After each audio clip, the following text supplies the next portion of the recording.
TopMedTalk. Well, hello and welcome to TopMedTalk. We're Euro Anesthesia 2023 for the annual meeting of the European Society of Anesthesiology and Intensive Care. I'm Desiree Chappell, your host, and I'm joined by my co-host, Monty Mythen. Hello, Monty. Hey, Desiree. Always good to be here. It is good to be here. Day one of the meeting. We are here on the Edwards stand. What a great setting. One of our very generous, our original sponsor, the sponsor that got us going. That's right. Thank you so much. We wouldn't be here without the generous, ongoing, continuous sponsorship from Edwards Life Sciences, now joined by many others. That's right. Yeah, keeping medical education free and open access to the globe. That is our mission here on TopMedTalk. We couldn't do without our sponsors, so thank you very much. Now, Monty, we have a new voice joining us on TopMedTalk for Euro Anesthesia 2023. Andy Cumsty. Andy, hello. Good to be here, Desiree. What do you think? About the conference. It's been a great day. Lots of interesting conversations we've had. Yeah. Interesting talks. Yeah. And some really good keynote sessions this morning. Yeah, it was really interesting. And the bagpipes were really nice. The bagpipes nice were touch pretty special, weren't Glasgow. they? Yeah, welcome to Scotland. So they had the opening session and then a parade of the bagpipes through the hall, through the exhibit hall. It was special. Scottish men in dresses, kilts. Yes, Monty, come on now. Looking absolutely splendid. We met some of them in the car park beforehand. We did. I talked to them a little bit earlier, and they did a wonderful job. It was fabulous. Fantastic. Yeah. It really was. Fantastic. Well, in true TopMedTalk fashion, we've had fantastic conversations throughout the day today. It's only day one. This afternoon is no different. It is my pleasure to introduce our next guest today, Professor Joyce Yeung. Joyce, thank you so much for joining us. No, thank you for inviting me. Yeah. Well, Joyce, for our listeners today, tell us a little bit more about yourself. Okay, so I am an anesthetist and I also work in critical care. I now work in critical care and research mainly, working clinically in Birmingham Heartlands Hospital and Good Hope, part of University Hospitals Birmingham NHS Trust, and academically at University of Warwick. Okay, and what are some of your research interests? I would just say a bit eclectic. I enjoy doing research, and so currently I'm doing some research in anesthesia and perioperative medicine, but I also have some interest in resuscitation and critical care. So a nice varied portfolio. Yeah, absolutely. So the last time we spoke to you, Joyce, indirectly, yes, was our first virtual conference during the COVID years when we decided to try and do an evidence-based perioperative medicine meeting from London, and 8,000 people turned up. Well done. And we were there, and we were talking to you on a TV screen. You'd pre-recorded a lecture all about your role in the Clinical Trials Network. I think you had just about to or just taken over a leadership position. Is that correct? Yeah, it seems such a long time ago. No, that's correct. I took over as Director of Perioperative Medicine Clinical Trials Network from Rupert.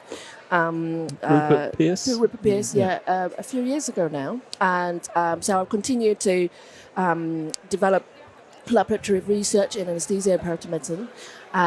So it's been a few years, and recently I also took up the NIHR National Specialty Leave for Anesthesia. So it's all come together quite nicely. So just to remind us about the Clinical Trials Network. So I think originally set up with the support of the Royal College of Anaesthetists, but also the other members of the National Institute of Academic Anesthesia. Yes, correct. And some external sponsorship, as I recall, from the Rose Trees Trust at the time. Yes. Rupert was the first director. Mm-hmm. So that's a network, am I right? Network of research in the UK. And then you took over. Yeah, that's correct. So it was set up by Rupert Pearce and other colleagues because there was a recognition that although there was a lot of energy to deliver research in anesthesia, there was no easy way to do large randomized control trials. And we've looked beyond our international colleagues, and we know that there are clinical trials network out there in other specialties and also in anesthesia and other countries that worked really well. So yes, we were set up with very generous funding from the college, the founding members, and Rose Trees. And we currently have some more funding from also Royal College and Rose Trees to continue some of our work. Great, fantastic. And the Clinical Trials Network, that's not just the UK, correct? That's international? So the current one, the POM-CTN, is UK-based. Okay. But there are very similar clinical trials network, for example, in Canada, Australia, New Zealand. Oh, gotcha. Okay. So when I was doing the interviews out in Australia recently, who we think as sort of global leaders in clinical trials in this space, they were repeatedly said they were so envious of our National Institute of Health Research. Oh, yes. They were referring to. Yeah, and that's because of this system that was put in place, which I hope persists, Yeah. whereby the government sends some money to support accrual of patients into trials through the National Clinical Trials Network. Does that carrying on, Joyce? Is that system still there? Oh, yeah, absolutely. We're envious of their setting up, and they're envious of us in many ways. So the Clinical Research Network, which is the NIHR funded, had a centralized pool of resources and allocated to each hospital. So the more research you do, the more funding you receive, and it's all centralized. Whereas I believe in other countries, you have to approach each institution for support. Therefore, it could be more expensive because for each institution you need to negotiate how much support they need. Whereas in UK, we are actually in England and Wales, we're slightly more lucky in that way that it's all centralised. So if Andy down in Southampton joined in with a trial, although they're a great research centre themselves, but joined in with one of your studies that was on the national portfolio, Yes. and he put his hand up and said, we will accrue patients. Each patient he accrues, some money gets sent his way, not to Andy, but to his organisation. Is that about it? That's right, yeah. So we can cost our study through the network, so how much research notice time, how much for data collection, consenting, and then that money will then should be recouped by the organisation that's delivering the research, yes. And just before we move on, because we want to talk about modern efficient trial design and delivery, like platform trials, which I'm a bit obsessed with at the moment. Yeah, the publication came out yesterday about it. We were talking about you just about to start at that time a study, and I can't remember whether it was depth of anaesthesia or TIVA versus volatile anaesthesia. Yeah, the latter. TIVA versus volatile. Is that going? Yeah, it has been going. And I'm very happy whenever people talk to me about it. It's the first trial led by POMCTN. Okay. So the question was developed collaboratively. There was a research sample day. There was a couple of questions that we all were passionate about, and this was the first one that was funded by NIHR. So, and I'm very happy to lead it with my co-CI Sham Genji down in Royal Marsden Hospital. And you're right, it's about TIVA versus volatile anesthesia, and we're very interested to know whether those two different ways of maintaining anesthesia will lead to different patient outcomes. But yours was very efficient because it was nested in some way within an existing outcome gathering thing? Yes, correct. Correct. We saw an opportunity to work with PQIP, which is a quality improvement project. It's a research program that's already been going on for some time in many hospitals. And we saw opportunity to, as you rightly say, embed within another trial. So we use the same data collection platform. We follow the consent pathways as much as we can to make it as efficient as possible for the sites. And this is the VITAL trial, isn't it? Just for Correct, our listeners at home that are listening. So, and Joyce, tell us how you've got a number of sites involved now, haven't you? Yeah. Any idea of rough numbers where you're up to with recruiting? Well, I know exactly how many. We've got 39 sites. Fantastic. Brilliant. Because we aim to open 40. We will open 41. So we're just getting the last two on board. Brilliant. And in terms of patient recruitment? 2,500 patients in total, and we are almost at the halfway mark, so it's very, very exciting. We all have That's great news, well done. Yeah, we all have put in which day we think we're going to reach halfway, which trust. Fantastic. So we've got a little bit of a potluck going on in the team. And again, for the listeners listening at home, this is a very almost classical, pragmatic, randomised controlled design, isn't it? Yes, yeah. So, patients are allocated one-to-one to either TIVA maintain general anesthetic or volatile-based maintain and general anesthetic. And the primary outcome is days alive at home by 30 days. Fantastic. And within those groups, are there any more restrictions about how that TIVA anesthetic is delivered or how that volatile anesthetic is delivered? No. So we very much tried to design it as pragmatic as possible.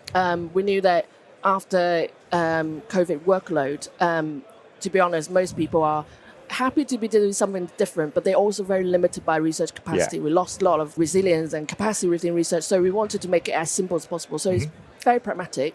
Other than how you maintain your general anesthetic and that you don't give both, we don't mind if you had regional anesthetic technique that you want to do, or you want to give them remifentanil on either group. We're happy with that. We should be able to, with the sample size, we should be able to count for that. Yeah. Fantastic.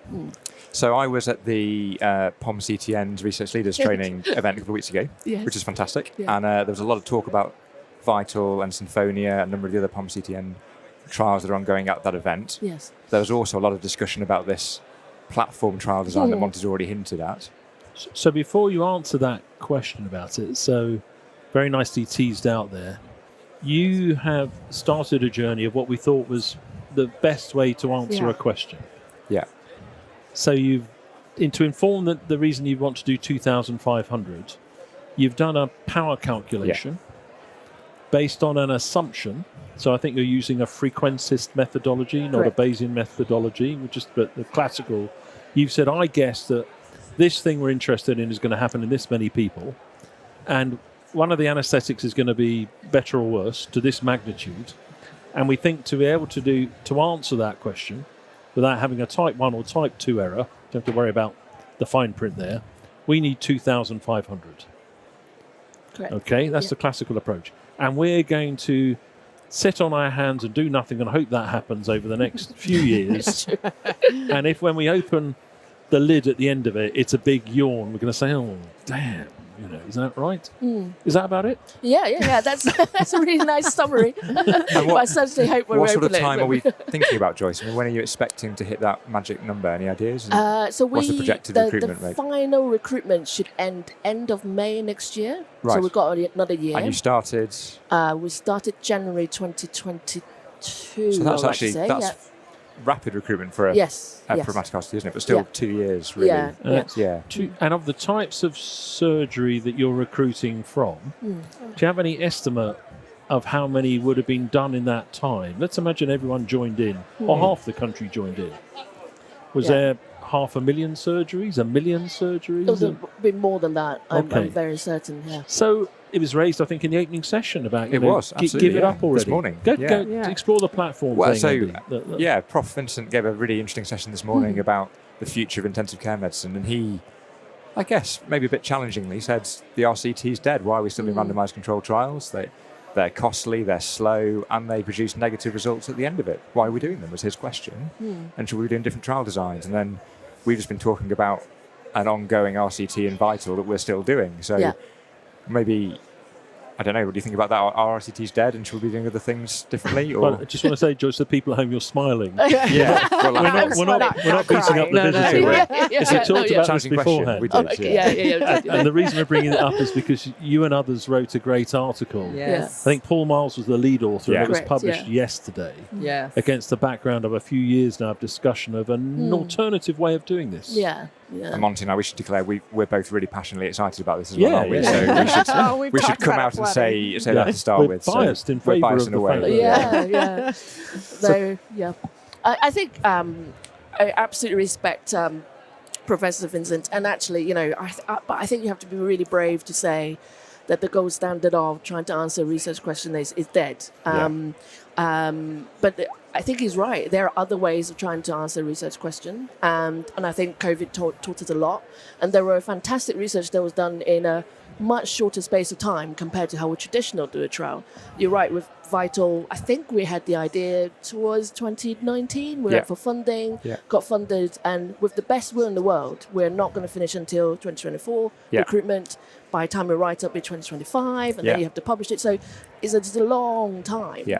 And there are other trial designs where you can shrink that down potentially, but you also have to be very careful that you don't try to do it too quickly at the expense of the quality of the trial. So I think he's right. It's not the only way of doing trials, but there may be young pretenders coming in. Maybe we should go on that. But I'm not sure it's completely dead. No. Sorry. Well, I know. I was just going to say, for those of us who don't do research at all, or haven't been in this space, non-academic, private practice, doing my thing every day, try to explain, this platform design and what that really means and how that varies so very differently than the RCTs. Yeah. So, when people talk about efficient trial designs, the first one they always came up with is platform trial. And that's the one that got everyone very excited. But it's one of the different types of trial designs that methodologists have come up with different ideas of how to do things slightly better. So there is So sequential Bayesian sequential design, phase design. There's multi-arm, multi-strategy design, and then you have platform trials, which I think the full name is adaptive platform trial design. Uh-huh. So the main efficiency you see is it should, in theory, make it easier to do larger trials in the same cohort of patients at the same time, simultaneously trying to compare different interventions. So the one that I'm sure everyone knows in critical care is Remap CAP, which is very famous for COVID, coming up with interventions quite quickly. It has a master protocol, which means that this is our standard operating procedure. This is how we're going to recruit patients to this trial. But then you have different sort of appendices or modules to compare different interventions. But because you have the same control group, and then you may have 3 or more than 3 arms at the same time, and you do much more frequent interim analyses, you can drop an arm for fertility quite earlier on, or add another arm if someone tells you that there's emerging intervention that is coming up. So it means that this platform essentially can adapt and evolve as you learn more about your disease. So compared to the classic randomized control trial where you have to know about sample size, effect size, all the outcomes, all the intervention from the word go, this is much more adaptive and flexible. And I think that's why it's so attractive. So I'll take you back to the analogy we chose about guessing the future and the numbers and when you look and the impact of looking. So volatile versus TIVA are 2 variants of currently practiced. So it's not like seeking regulatory approval. The safety and the efficacy of the 2 approaches is not questioned. They're 2 different current styles of delivering anesthesia. Yeah. So for example, that might be group 1 and group 2, but you could also have group 3, 4, 5, 6, 7, Right. which might be addressing 2 different drugs to do a different job Yeah. and blah. So you set all those things off running, and you're still measuring all the things you measure in a trial, but you've worked with a group of statisticians who say, after this amount of patients or this amount of events, the outcome, you can have a sneaky peek, and it's all right to have a look and to see if there's a difference. Yeah. And if there's a difference, you can either say, well, that's an answer, or you can say, we need to go further to find the answer. And they have a different statistical approach as well, don't they? Is that about it? So it's not, because it used to be cheating to look. Yeah. And now it's not It's cheating okay. to look. Is that okay? Which seems sensible to me. Yeah, so there will be some unblinded results that is available because but the design of platform trial is very similar. You need to have really good planning with a statistical group, and they do a lot of simulation. So they will simulate and see, okay, this is what we think might happen, and they decide on rules very early on. So they don't just look at the results and decide what to do with it. They decide before they start the trial, okay, if arm 1, 2, 3 show that this difference, we'll stop or we'll give up.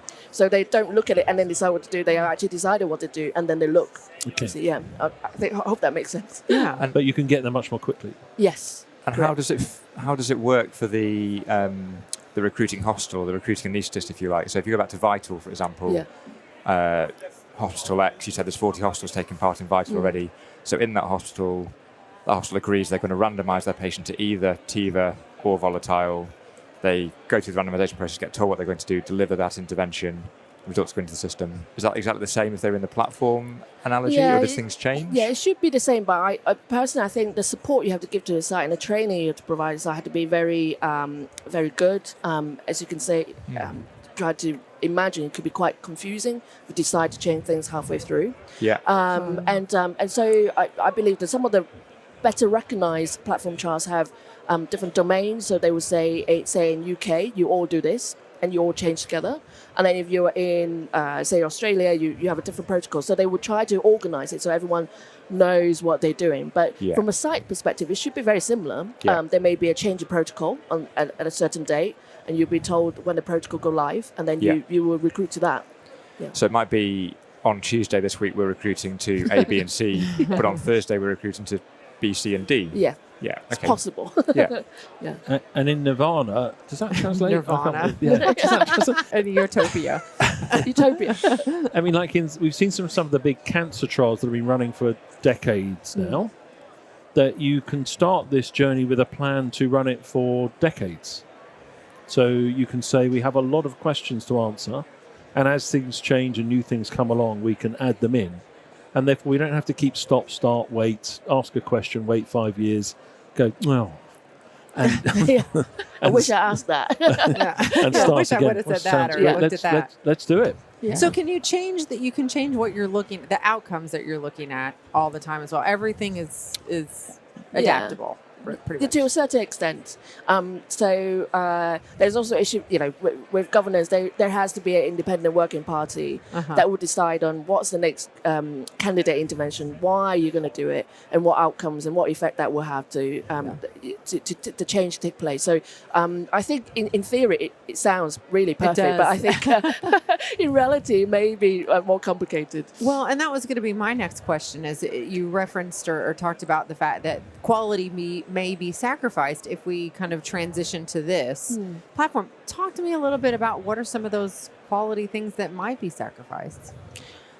I think you have to have very good planning. If you are going to have a platform trial that's going to run for decades, you have to have a good patient population that, for example, cancer, that you can easily identify and work with.